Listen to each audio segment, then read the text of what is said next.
춘천이모 시리즈 31편 천기누설. 힝힝, 제가 드디어 장교로 임관을 했습니다. 소위를 달았습니다. 모두 여러분께서 추천해주시고 아껴주신 덕분이라 너무 감사하단 말씀 드리고 싶습니다. 감사의 마음을 담아 내일은 묵은지 같은 얘기가 좀 남았지만 새 글 한번 담아 보겠습니다. 엊그제 일요일날 얘기라 상하기 전에 빨리 먹어야 하거든요. 오늘 할 얘긴 사실 내가 좀 욱하는 얘기야. 우리 이모가 근본적으로 아프게 되신 사연이거든.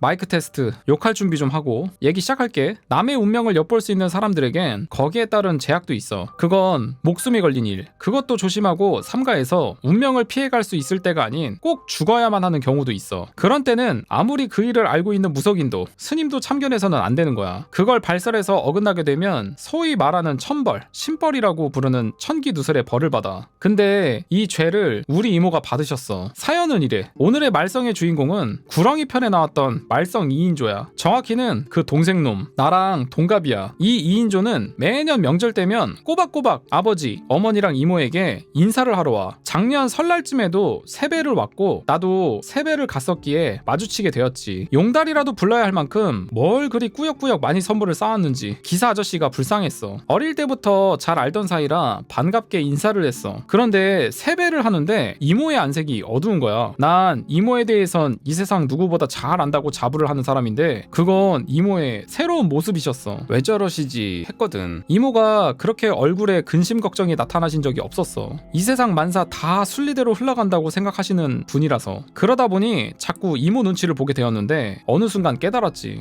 이모가 근심 어린 눈으로 보고 있는 건 영회 땡 회장님의 둘째 아들이었던 거야. 왜 그러시지? 저놈이 또 무슨 사고 쳤나? 하고 나도 신경을 쓰는데 이모는 별다른 얘기 없이 덕담 한마디씩 해주시더라고. 그러더니 둘째에게도 하시면서 한마디 덧붙이셨어. 너도 올해 9수지? 예로부터 9수에 몸조심하란 건 이유가 있단다. 너도 한 해 조심조심 생활하거라 라고 하셨어. 나한텐 별말 없으셨는데? 그렇게 담소를 나누다 돌아갔는데 얘기 내내 이모님 안색이 편치를 않는 거야. 난 얘기 내용보다는 그게 훨씬 신경이 쓰였지. 그러다가 그 사람들이 돌아가고 난 후 난 이모에게 단도직입적으로 여쭈었어. 이모, 뭐 때문에 그리 불편해 보이세요? 이모는 부인을 하셨어. 이모, 내가 딴 사람은 몰라도 이모에 대한 건 이 세상 누구보다 잘 알아. 이모 지금 엄청 심란하셔. 아니, 뭐 때문에 그래요? 이모는 끝끝내 아니라고 부인하셨어. 난 좀 서운했지만 잘못 알았을 수도 있다고 생각했어. 그쯤 내가 물고 늘어지면 다 술술 부시는 이모라. 내가 일제강점기 외놈 순사 이상으로 사람을 잘 닥달하거든. 그러곤 나도 돌아왔는데 그 뒤 한동안은 갈 때마다 이모가 무척 고뇌하는 걸 여러 번 봤어. 나도 여러 차례 여쭈었지만 아니라고만 하셨지. 난 그게 설날 본 이모의 모습과 연관이 있으리란 건 생각도 못했고 그러다가 여름이 지나가 가을이 될 무렵 이모는 덜컥 병석에 누우시게 되신 거야. 난 뜨개 아저씨께 연락을 받자마자 조퇴를 했어. 부장이 조퇴 안 된다고 조라를 하길래 그럼 사직서 쓰면 가도 되냐고 했더니 그제서야 내 분위기가 심상치 않다 생각하곤 보내줬어. 이모 집에 가니 뜨개 아저씨가 근심 어린 표정으로 이모를 간호하고 있었고 이모는 날 보자마자 손을 꼭 잡으시고는 우리 둥이 장가가는 것도 못 보고 이모가 죽을 뻔했다며 눈물을 글썽이셨어.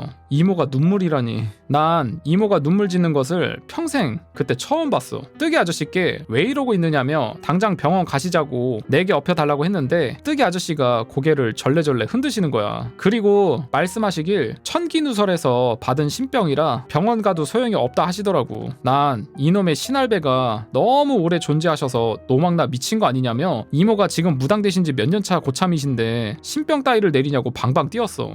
미안, 내가 좀 무식했어. 난 무당 되게 하려고 주는 병만 신병인 줄 알았거든. 그때서야 병원 가서 못 고치는 무속에 관련된 병들이 신벌, 신병인 걸 알았어. 그리고 그때 바로 전에 있었던 이모의 이상한 행동들이 생각이 났어. 이모는 내가 갈 때 외엔 내 생활이 흐트러질까봐 잘 오라는 말씀을 안 하셔. 근데 한날은 휴일에 전화를 하셔서는 안 바쁘면 좀 오라고 하시는 거야. 내가 가니 이모는 우리 둥이 오랜만에 이모랑 맛있는 것도 사 먹고 드라이브나 할까? 하시더라고. 하시더라고. 차 타는 걸 그리 싫어하시는 분이 말이야. 그렇게 이모를 모시고 나와선 이모가 가자는 곳으로 갔어. 차 안에서 이모는 기분이 좋은 척 하셨지만 자주 뭔가를 골똘히 생각하시는 모습을 자주 보이셨지. 이모가 가자고 한 것은 경기도의 어느 곳이었어. 웬 꽤 넓은 부지에 차를 세우게 하시고는 땅을 보시면서 어디부터 어디까지가 이모가 나중에 더 늙으면 와서 살려고 사둔 땅이라며 지적도와 등기까지 보여주시며 설명하셨어. 난 그냥 아 그래요? 하고는 있었는데 이모가 웃으시며 그러시더라고. 혹시 이모가 죽으면 우리 둥이 물려줄 땅이니까 잘 알고 있으라고 하셨지. 난 웃으며 100년 후에 물려받겠다며 그때까진 이모가 잘 보관하시라 했어. 와, 땅까지 물려줄 생각을 하고 있어? 와, 진짜 자식 이상이네 진짜. 그런 후 경기도와 충북 접경에 있는 밭도 보여주시더라고. 난 그때 아무 생각이 없었는데 이모는 이미 다 각오하시고는 준비를 하셨던 게 분명해. 그렇게 다녀온 후 불과 얼마 되지 않아 이모가 쓰러지셨어. 이판사판 공사판으로 아픈 이모 졸라서 이모에게 들은 사건의 전말은 이랬어. 야, 아픈 와중에 이판사판 공사판. 내가 느낀 대로 세배를 온 녀석에게서 이모는 확실하게 느끼신 거였어. 걔를 딱 보는 순간 이놈 올해를 못 넘기겠구나 하는 생각이 드시더래. 딴 때보다 훨씬 느낌이 강한 게 틀림없다는 생각을 하신 거야. 그래서 한 해 조심해야 한다고 아홉수 얘기로 둘러가며 주의를 주신 거였지. 이 형제의 형은 그래도 나름 공부 열심히 하셔서 서울 소재 대학을 나와 아버지 뒤를 이어 3대 회장님이 되실 준비를 착실히 하고 있는데 반해 둘째는 쌩 날라리야. 학교도 먼 지방에 있는 듣보잡 대학을 나와 머리에 노는 생각 외엔 뇌가 가동을 안 하는 그런 놈이었어. 맨날 여자들이나 꼬실 생각밖에 없고 아버지 돈으로 노는 게 유일한 취미이자 낙인 그런 놈이었지. 나중에 계열사나 하나 받아 사장직함 달고 노는 게 꿈인 한심한 놈인데 그래도 아주 어렸을 때부터 보던 아이라 이모는 난감하신 거였어. 언제 죽게 될지 왜 죽을지는 모르지만 그래도 저놈이 틀림없이 죽겠구나 하는 생각을 하시니 마음이 불편하셨던 거지. 그런데 초여름쯤 다시 일이 벌어져 이모가 저질 체력을 보충하시느라 낮에 잠시 낮잠을 주무셨는데 꿈속에서 그놈을 보신 거야. 아니 평생 한 번도 안 보이던 놈이 이모 꿈에 왜 나타났느냐고? 참 그놈도 목숨은 질긴가 봐. 이모가 영화 보는 것처럼 어느 길을 보고 계시더래. 길에는 좋은 외제차 한 대가 신나게 달리고 있었고 그 차 안에는 어디 놀러가는 여름 복장으로 여자 둘과 남자 둘이 타고 있었는데 남자 중 운전하는 놈이 둘째더라고 하셨어. 그런데 그 달리는 멋진 외제차의 지붕엔 저승사자 넷이서 덩실덩실 춤을 추고 있더래. 아마 사고 전에 미리 마중 나온 사자들이었겠지. 그래서 이모가 꿈에서도 안 되는데 하고 보는데 춤을 추던 사자 중 하나가 갑자기 춤을 딱 멈추더니 뒤를 돌아보며 뚫레뚫레 뭐를 찾더래. 그러다가 이모가 보시는 방향을 보면서 거기 있구나 하는 표정으로 웃으면서 이모에게 쉿 하는 모양을 짓더래. 있잖아 입술에 검지대면서 조용하라고 하는 모양. 이번엔 너무나 생생히 이모는 보신 거야. 가까운 시간에 차 사고로 죽는구나, 친구랑 여자 끼고 놀러가다 죽는구나 하고 말이야. 이모는 깨어나셔선 몇 날을 고뇌하신 거야. 저건 분명하게 사고 사는 꿈인데 저승사자가 입 다물라고 경고까지 했는데 저걸 못 본 척 해야 되는 걸까? 그 지방과의 친분이나 그 녀석과의 추억으로 보았을 때 입을 다물어야 할지 말지를 말이야. 이모는 사자의 경고를 어기면 안 된다는 걸 잘 알았지. 저렇게 확실한 건 내가 끼어서 질서가 어긋나면 내가 큰일 난다는 생각을 하셨겠지. 그게 바로 천기누설이야. 근데 보통 앞날을 예언해주는 점사와 다른 건 답안지를 보고 컨닝을 하는 거랑 답이 이건 것 같다고 쓰는 거랑의 차이라고 할까? 설명이 되나 모르겠는데 답안지를 보고 컨닝을 하면 벌을 받게 되지? 심하면 퇴학이잖아? 인생 퇴학이 뭐겠어? 죽는 거지. 급사를 맞을 수도 있다는 거야. 하지만 이긴 것 같다는, 아무리 잘 모르고 맞추어도 정답으로 인정되는 차이? 오랜 고민 끝에 결국 이모는 땡 회장을 부르셨어. 걔네 아버지 말이야. 이모의 부름에 한달음에 달려온 아저씨는 이모는 다른 얘기 없이 일단 차부터 확인하셨다고 해. 차 이름 따위는 모르시는 이모는 색깔이랑 모양을 얘기하며 집에 이런 차 있냐고 하셨다고 해. 땡 회장은 작은 애 차라고 말씀드렸고 이모는 내 말 믿느냐 고 물으시자 아저씨는 매주는 팥으로 쓰는 거라 말씀하셔도 믿는다 얘기를 했고 작은 아들 여름 다 끝날 때까지 차키 뺐고 꼭 옆에 차고 다니면서 아무데도 가지 못하게 하라고 하셨어. 자꾸 궁금해하자 안 그래도 벌 받으실 생각에 앞이 캄캄하셨던 이모는 짜증내시면서 안 그러면 여름 끝나기 전에 작은 아들은 차 사고로 죽어! 라고 말씀하셨고 사색이 된 땡 회장님은 그 길로 집에 가셔서는 둘째를 불러 차키 뺏으시고 개주를 채우셨어. 아무데도 못 가겠는데 그래도 불안하셔서 집에서는 없는 장기 출장거리를 억지로 만드셔선 작은 아들을 끌고 본인이 직접 외국에 나가셨어. 혼자 보내봐야 아무도 통제를 못할 건 뻔했으니까. 그리고 이모님은 내게 오라고 하시고는 만일을 대비해서 이모 사후를 준비하신 거였어. 야, 이거 지금 난감한 상황이네. 난 전말을 알고는 정말 당장 비행기 타고 가서 아주 반 죽도록 패주고 싶었지. 너 때문에 우리 이모 다 죽게 생겼다고. 그리고 작년 여름에 둘째 가장 친한 친구가 자기 여자친구랑 교통사고로 죽었어.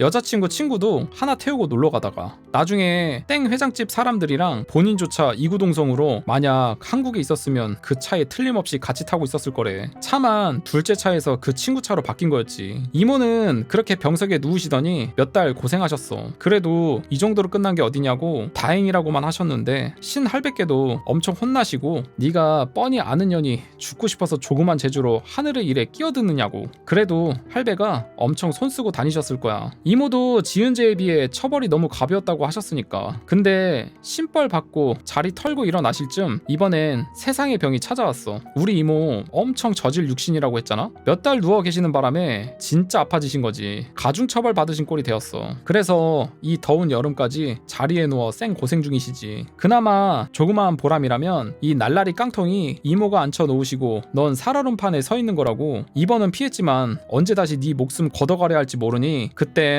나도 너 못 도와준다고 알아서 처신하라고 잔뜩 겁을 주셔서 놈이 사람 구실한다고 하더라고. 라고 하면서 춘천이모 시리즈 31편이 마무리가 되었습니다. 아, 이래서 이모가 아프신 거였구나. 그 이야기 전개를 보면은 갑자기 이제 이모가 어느 순간부터 뜬금없이 아프셔가지고 글쓴이 분이 뭔가 상황이 생겼는데 도움 요청하기가 좀 꺼려하고 그런 이야기가 있었는데 이런 일이 있어가지고 이모님께서 아파가지고 이제 누워 계신 거였구나. 이제야 그 이유를 알았네요. 참 이게 난감할 것 같기는 합니다. 사실 아는 사람이고 아무리 운명이라고는 하지만 이게 또 사람 마음이라는 게 마음이 안 쓰일 수가 없잖아요. 참 그러네요 이게. 춘천이모 시리즈 32편 헬기 조종사에 업힌 여자. 안녕하십니까. 오늘 새 김치 한번 담궈본다고 했었는데 재료는 좀 바꿔야겠습니다. 김치가 여기서 이제 이야기 얘기하는 겁니다. 썰. 지난 일요일 밤에 있었던 사연인데 암만 생각해봐도 좀 임팩트가 없어서요. 대신 좋아하시는 군대 귀신 얘기를 해드릴게요. 네? 안 좋아하신다고요? 그럴 리가요. 오늘 할 얘기는 그동안 너무 내 얘기만 한 것 같아서 나도 들은 얘기를 하려고 해. 날로 먹는 거지. 내가 제일 좋아하는 얘기가 귀신 얘기야. 공포계를 찾아 산만리지. 근데 공개만큼 좋아하는 게 있어. 밀리터리. 난 밀떡이거든. 진짜 군대 얘기, 무기 얘기 이런 거 찾아 30만리쯤 다녀. 유명하다는 밀리터리 블로그나 카페, 사이트 샅샅이 훑고 다니는 밀리터리 빠지. 그러다 보니 당근 귀신 얘기도 군대 귀신 얘기를 제일 좋아해. 하지만 개똥도 약에 쓰려면 품기라던가 너무 좋은 부대 나온 덕에 군대에서 귀신을 거의 못 봤어. 오히려 휴가 나와서 밖에서 본 게 더 많을 정도로 말이야. 그래서 예전엔 대리만족에 집착했었어. 군대 괴담을 모았지. 친구들에게 말이야. 이 얘긴 내가 말년병장 때 마지막 휴가를 나가서 들은 얘기야. 때는 바야흐로 20대 초의 어느 날 친구들에 비해 군에 일찍 갔었던 둥이는 어느덧 말년이 되었고 마지막 휴가를 나오게 되었어. 나오니 인젠 어머니도 반겨주시지 않더라. 난 서울에 와서 이모에게 인사드리고 말년 휴가의 반은 이모네 집에서 지냈어. 맨날 뜨개 아저씨랑 술판을 벌이면서 말이야. 그러던 어느 날 친구에게 전화를 하다가 대학 친구 하나가 첫 휴가를 나온 걸 알게 되었어. 집으로 전화를 했지. 친구가 받았어. 통신보안 일병. 군대 다녀온 사람은 다 알지? 난 일병 첫 휴가 때 아버지께 식사하시지 말입니다 라고 말했던 사람이야. 그렇게 반갑게 친구랑 인사를 하고 저녁에 술 한잔 하기로 했어. 눈치 없는 뜨개 아재가 끼려고 했지만 친구가 불편해할 것 같아 애들 노는데 어딜 끼냐고 내쳤어. 그렇게 약속 장소에서 만난 우린 그동안의 안부와 덕담을 나누면서 우정을 재확인했지. 갓 일병단 친구에게 내가 너 같으면 그냥 살자 해버릴 거라고 덕담을 해주었고 내 친구는 감히 짬찌 주제에 5대 장성인 말년 병장에게 닥치고 꺼져 라고 화답을 해주었어. 술이 어느 정도 들어가서 취하게 되자 난 슬슬 친구의 코를 쑤시기 시작했어. 보통 어느 부대나 귀신 얘기에 한둘쯤은 있기 마련이었고 대충 고참이 본 거라는데 어느 간부가 경험한 건데 로 시작되는 경험담은 대동소이하여 별 감흥을 못 느꼈지만 간혹 대박인 얘기를 한둘 던질 때가 있거든. 그날도 난 들이댔어. 니네 부대는 귀신 없냐고. 난 그런 얘기 들으면 난 안 믿는 척하면서 그냥 흥미롭다는 듯 듣는데 사실은 내 스스로 감정 중인 거지. TV 진품 명품처럼. 말했다시피 거의 들은 얘기 하는데 친구는 내가 부대 귀신 얘기를 하자 표정이 급 어두워지더라고. 어라? 이거 생각지도 못한 월척이구나 하고 직감적으로 느낀 난 옆에서 더 열심히 코를 쑤시기 시작했어. 말해봐. 아니 나한테 말해봐. 마음에 담아두면 병 생겨. 내가 믿어줄게. 얘기해봐봐봐 하고 말이야. 아 진짜 옛날 유행어다. 소주를 2잔 더 들이킨 친구는 이윽고 결심이 선 듯 얘기를 시작했어. 네가 나 미쳤다고 생각할지 모르겠지만 이 자식아 그건 내가 판별해. 빨랑 얘기를 내놔라. 안 내놓으면 구워서 먹으리라. 친구는 수도권 부대에 근무하고 있었어. 보직은 헬기 정비병. 정확한 명칭은 모르지만 그 친구네 부대는 헬기 운영을 전문으로 하는 육군 항공부대였어. 헬기 정비는 전문 교육을 받은 부사관들이 하는데 병은 그냥 그 옆에서 공구 심부름이나 하는 따까리지. 나름 공돌이 출신이라 그쪽으로 뽑혀갔나 보더라. 육군 항공은 군필자는 다 알겠지만 공격 헬기는 대부분 500MD라는 경헬기를 써. 흔히 물방개, 똥파리로 더 많이 불리는데 하면서 이제 사진을 올렸는데 요렇게 생긴 헬기입니다. 물방개, 똥파리로 불리는 헬기 요렇게 생겼죠. 요렇게 생긴 놈인데 예전 북한 기갑 전력을 막기 위해 공격 헬기는 필요했고 돈은 없었던 시절 과부 땡빚 얻어서 대수 맞춘 헬기야. 나름 성능도 괜찮하고 가격도 싸서 우리 군에 많은 도움을 준 헬기이긴 한데 문제는 이놈이 너무 늙어버린 거야. 아이러니한 건 북한도 저걸 밀수해서 많이 가지고 있었어. 지금은 북한에서도 노후로 전부 폐기했다는. 뭐 밀수다 보니까 부품 수급도 만만치 않아 그런 것도 있지만 월남전 이전부터 우리 공군이 가지고 있던 노인 학대의 지존 F4 프리덤 파이터와 더불어 우리나라 대표적인 과부 제조기거든. 오래된 거 말고도 똥파리는 결정적인 단점이 하나 더 있어. 바로 너무 가볍단 거지. 우리나라처럼 산이 많은 지형에선 바람이 변화무쌍하고 가볍다 보니 옆에서 강풍 맞으면 아무리 경험 많은 조종사도 추락하는 경우가 많아. 그래서 순직한 조종사가 많은 걸로 알아. 친구가 바로 이 기체를 정비하는 보직이었나봐. 친구가 담당하던 헬기들 조종사 중에 나이 지긋하신 아버지 같은 분이 계셨다고 해. 평소에도 병사들을 많이 생각해주고 아끼셨던 분이래. 집에서 자주 만난 것도 가져오셔서는 나라를 위해 청춘을 저당 잡힌 불쌍한 애들이라고 챙겨 먹이시고 간혹 PX에서 냉동이라도 사 먹으라고 용돈도 지어주셨던 분이라더군. 내 친구는 그분을 많이 따랐었나봐. 저런 간부만 있어도 군대 참 좋아질 건데 간부가 병의 주적인 지금의 실태라니. 그렇게 군 생활을 열심히 하던 어느 날 친구는 늦은 시간까지 정비를 하고 부사관들이 돌아가고는 뒷정리를 하고 내무반에 들어가려고 하는데 갑자기 기분이 이상하더래. 누가 쳐다보는 느낌이 들더란 거야. 그래서 주변을 두리번거리는데 헬기 뒤에서 누가 빼꼼히 고개를 내밀고 쳐다보고 있더래. 놀라서 살펴보니 웬 봉두난발의 중년 여자가 있더래. 친구는 놀랬지만 나름 군발이인지라 누구냐고 외치고 대답이 없는 그녀를 잡으러 뛰어갔는데 친구가 헬기 뒤로 가자 이미 그녀는 반대편으로 사라지고 있더래. 근데 그 순간 저건 사람이 아니란 느낌이 들더라고 해. 걷고 뛰는 게 아니라 그냥 무빙 워커 탄 것처럼 스르르 미끄러져 가더라고 해. 중년의 여자가 사라지곤 굳어있다가 갑자기 무서워진 친구는 내무반으로 뛰어들어갔다고 해. 그리고 그날 밤부터 그 여자가 꿈에 보이는데 가위가 눌리기 시작하더래. 자긴 꿈에서 꼼짝도 못하고 누워서 여자를 쳐다보는데 여잔 그런 자기를 보면서 알 수 없는 말을 짓거리는데 입모양만 보이고 말은 안 들리더라고 해. 그리고 그 뒤로 일주일 정도 계속 같은 꿈을 꾸었다고 해. 매일 뭐라고 짓거려서 도대체 저 크레이지 우먼이 뭐라고 하나 유심히 봤는데 나중에 문득 입모양을 읽을 수 있더래. 내가 데리고 갈 거야. 그 입모양을 읽고 소리가 들리던 순간 가위에서 풀려 잠에서 깬 그 친구는 더 이상 잠이 오지 않아 밖으로 나와 담배를 피우려고 건물 밖으로 나왔는데 그냥 담배도 피우지 않고 내무반으로 조용히 들어가고 말았대. 밖으로 나온 친구의 눈에 멀리 정비구 앞에서 분명 그 여자일 것 같은 누군가가 덩실덩실 춤을 추고 있었대. 친구는 그녀가 말한 말이 자기를 데려간다는 걸까봐 너무 무서워서 매일 불안한 나날을 보냈지만 어디 가서 말도 꺼내질 못했어. 일병 나부랭이가 그런 얘기를 했다간 당장 문제사병으로 찍히고 말 테니 말이야. 근데 놀랍게도 그 뒤로는 가위에 눌리진 않았다고 해. 그렇게 몇 날이 지나고 하루는 야간 비행 훈련이 있었다고 해. 자기도 정비를 끝내고 조종사들이 훈련 비행을 나가는 걸 배웅했는데 그날 야간 비행을 나가는 그 평소 잘해주셨던 아버지 같고 삼촌 같던 조종사 등에 그 여자가 엎혀있더래. 너무 놀라고 당황했지만 자기 이외엔 누구의 눈에도 안 보이는 것 같은 그 여자는 그분의 등 뒤에 엎여선 입이 찢어질 듯 웃고 있었다고 해.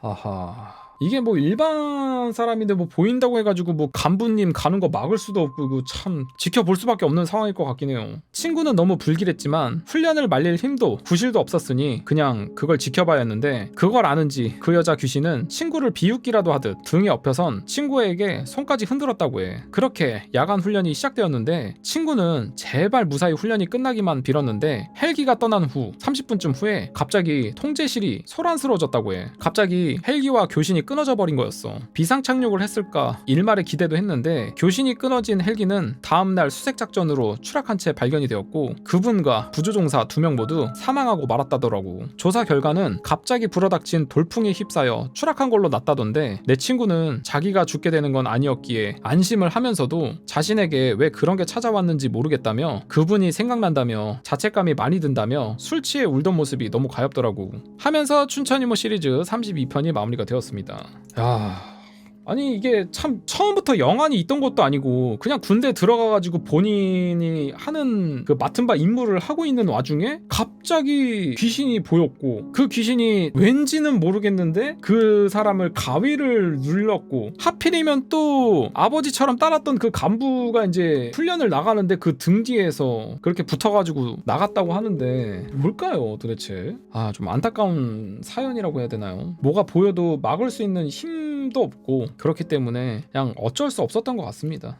춘천이모 시리즈 33편 버스 안에서 본 그녀. 하이룽 반가 휴가 끝물에 잠시 들린 서른둥이입니다. 더위에 어찌들 지내셨나요? 전 일주일 보람있게 쉬었네요. 집에도 다녀오고 이모랑 오랜만에 시간도 보내고 여자랑 데이트 따윈 챗. 이모는 많이 좋아지시긴 했는데 원체 약하신 데다 이젠 나이가 있으셔서 젊으셨을 때만 해도 벌써 일어나셨을 텐데요. 오전에 수원에 와서 내일 출장 떠날 준비를 끝내고 잠시 여러분 보러 왔어요. 잘했죠? 뭐 너 따위 안부는 안 궁금하니 어서 너의 사연과 살과 가죽을 내놔라 하시겠지만 그래도 알려주고 싶어. 그럼 가기 전 썰 하나 올리고 가겠습니다. 오늘의 얘기를 시작해볼까? 오늘은 내 학창시절 얘기를 할까 해. 이모 치마끈 잡고 종종 걸음으로 쫓아다니던 어린 시절이 아닌 꿈 많고 여드름 많던 고딩 때 얘기야. 난 워낙 조심히 생활을 하다 보니 특별한 위험에 많이 노출이 되지는 않았지만 그래도 잊을만 하면 한 번씩 시겁하는 일은 계속 되었지. 뭐 팔자가 어딜 가겠어? 고2 때의 일이야. 그래도 좀 시간 여유가 있어서 초저녁이면 집에 보내주던 고1 때와는 다르게 고2가 되니 본격적으로 학교에서 잡아돌리기 시작하더라. 와 진심 현세의 지옥이 펼쳐졌어. 밤 10시까지는 무조건 자습. 그 이유는 자율자습. 진학률에 목숨 건 교장쌤 이하 모든 쌤들의 감시는 무시무시했고 조퇴나 조기 하교는 집에 특별한 일이 있어 부모님이 전화해주셔야만 정규 교과 후 집에 가는 게 가능했어. 난 전하고 나발이고 매일매일 늦게 남으면 안 되는 몸이잖아. 집에서 어머니께서도 선생님께 말씀드리고 집에서 공부를 하게 한다 했지만 선생님은 다른 학생들과의 형평성을 얘기하시며 다른 반 애들의 향학열을 깎는다는 이유로 허락을 안 하셨어. 난감하더라고. 그렇다고 나 귀신 때문에 집에 빨리 가야 돼요 할 수도 없는 노릇이고 몇 날 며칠을 가족 회의까지 하며 방법을 찾았지만 마땅한 이유를 못 만들어내었지. 그러던 와중에 번개처럼 스치는 생각이 있더라. 그건 내가 완벽하게 환자가 되는 방법이었어. 난 단연간 갈 곳 닦은 연기를 시작했어. 수업 후 자습 시간에 화장실 갈 때도 쿵, 교실 문에도 쿵, 문턱에 걸려서 철푸덕하는 등 다양한 액션을 취했어. 물론 쌤 앞에서만. 처음엔 조심하라고 주의만 주시더니 드디어 쌤이 나에게 관심을 보였지. 둥이야, 너 왜 그래? 저 사실은 난 의기소침한 표정으로 쌤에게 조용히 드릴 말씀이 있다 하고는 상담실에 가 녹차를 마시며 세상에서 가장 우울한 얼굴로 거짓말을 했어. 선생님, 저 사실은 너무 창피해서 말씀을 안 드리려고 했는데 엄청 궁금한 얼굴로 다음 얘기를 기다리는 선생님에게 이렇게 얘기를 했어. 쌤, 사실은 제가 야맹증인데 엄청 심해요. 밤엔 거의 장님입니다. 쌤은 허허 이런 딱한 데가 하는 표정으로 날 쳐다봤지. 기막힌 한수였다. 표도 안 나고 졸업 때까지 두고두고 써먹을 수 있는 병명을 생각해낸 거야. 팔다리야 부러져도 고작 3개월. 그렇다고 미친 척 할 수도 없잖아. 선생님, 저 또라이예요. 이럴 순 없으니까. 크크크. 그렇게 말씀드리고는 마지막 세게를 박았어. 혹시 제가 어느 날 차에 치여 세상을 떠나도 선생님의 행복을 빌겠어요. 선생님은 당장 어머니께 전화를 거셨고 이미 입을 맞추어둔 모자 사기단의 바람잡이 여기신 어머니는 걔가 그걸 얘기하더냐며 한숨까지 쉬시며 맞다 하셨고 깜빡 속으신 선생님은 당장 가방 싸서 집에 가라고 하셨지. 그 뒤 난 집에서 반찬하기 귀찮으시다며 저녁은 학교에서 해결하고 오라는 어머니 말씀에 저녁 먹고 책 좀 보다가 8시 전엔 하교를 했어. 고3 끝날 때까지. 그러던 어느 날이었어. 그날도 그 시간에 하교를 하곤 집에 가는 버스를 탔어. 우리 학교 주위엔 중학교, 고등학교가 꽤 있었거든. 버스를 탔는데 나이스한 다른 학교 스쿨 걸을 발견했지. 히히히. 이왕이면 저 옆으로 가야지. 당연 그러하지. 나 밝힌다고 욕하지 마. 안 그런 자들만 내게 돌을 던져라. 저 거기 군인 아저씨 수류탄은 앙대요. 여학생 옆에 서 있었는데 다음 정거장에 또 한때 학생들이 우르르 탔어. 그러다 보니 밀려서 안으로 들어가게 되었는데 그 여학생 뒤에 서게 된 거야. 흡사 내가 그 여학생을 뒤에서 보호하는 형국이 된 거지. 그렇게 버스는 만원 버스가 되었고 정류장을 지날수록 사람이 더 타 콩나물 시루가 되어갔지. 난 처음엔 그녀 뒤에서 기분이 좋았어. 이렇게 예쁜 여학생 머리에선 대부분 좋은 샴푸 냄새가 났으니까. 난 얘 짱배기, 그러니까 정수리 사투리입니다. 짱배기에선 무슨 샴푸 냄새가 날까 기대했었는데 아무 냄새도 안 났어. 오, 무치 여인. 그때까진 생각도 못했네. 여기서 예민한 사람은 눈치챘겠지? 귀신이야? 이 와중에 귀신이야? 아씨. 잠시만 기다리시면 2부도 이어집니다. 홍홍홍. 홍박사인가? 근데 문제가 생겼어. 사람이 자꾸 타면서 거리가 자꾸 좁아지는 거야. 난 두 팔과 다리에 힘을 주어 버텼지. 사람들이 못마땅하게 쳐다보더라. 이 병신이 왜 이러나 하고. 그러다 급기야 다수의 힘에 밀려 바지와 빤스로 겹겹이 봉인이 되어 있던 내 소중이 부위가 그녀의 엉덩이에 닿게 되었지. 시잘데기 없는 디테일이네 진짜. 잉잉. 이제 버스 추행남으로 몰리겠네. 유유. 소중이는 봉인 풀리면 주인 말도 안 듣는데 18살 땐 다 그러니 너무들 뭐라 하지 말길. 나 몸은 건강하다. 고래사냥 당했을 때도 실밥 2번이나 터져서 의사쌤이 다음엔 잘래날 가죽도 없다고 하셨다고. TMI고요. 얘들아 얘들아! 나 고이 형이야. 나의 절규도 속절없이 힘에 밀려 닿고 말았지. 근데 느낌이 이상한 거였어. 에? 그 느낌은 사람의 살에 닿는 느낌이 아니었어. 내가 전에 얘기했지. 난 부적의 힘으로 귀신이 통과를 못하고 튕겨나간다고. 그때 내게도 미세하게 느낌이 오는데 딱 그 느낌이었어. 이런 슈발 귀신년 엉덩이에 닿았다. 아 진짜 별 얘기를 다 듣네. 난 그때서야 사람들이 버티고 있는 날 왜 재수없이 쳐다본지 안 거야. 그들 눈엔 난 자리 넓게 차지하려고 버티기는 재수탱이로 보였겠지. 그거보다 큰일은 걔가 나한테 관심을 갖게 된 거야. 이 요상한 인간은 도대체 뭘까? 하는 표정으로 아주 옆으로 돌아서서 내 옆모습을 지켜봤어. 딱 붙어서는. 엄마 얘 좀 보래요. 난 당황하지 않고는 개뿔 무서워 죽는 줄 알았어. 들켰다 생각하였지만 안 보이는 척 잡아 떼는 수밖에. 그러더니 내 팔을 만지더라. 안돼 내 몸에 손대지 마! 마음속으로 마구마구 앙탈을 부렸지만 겉으론 완전 얼음땡이었어. 난 내가 내려야 할 곳을 지나쳤지만 내리지 못하다가 종점까지 갔다간 인적 없는 그곳에서 진짜 큰일 나겠다 싶어 내렸지. 따라오지 않았으면 좋겠지만 그 애는 내 몇 발 뒤에서 계속 따라왔어. 밤새 걸을 수도 없고 밤은 깊어가고 그렇다고 우리 집 알려줄 수도 없고. 그땐 지금처럼 집이 아주 철통 요새가 아닌지라 집에 못 들어오게 하는 정도의 부적만 있었거든. 그렇게 나쁜 애는 아닌 것 같았지만 매일 나보러 오면 그보다 더 큰 문제가 있었지. 밤이 깊어갈수록 점점 잡것들의 활동이 활발해지고 있었어.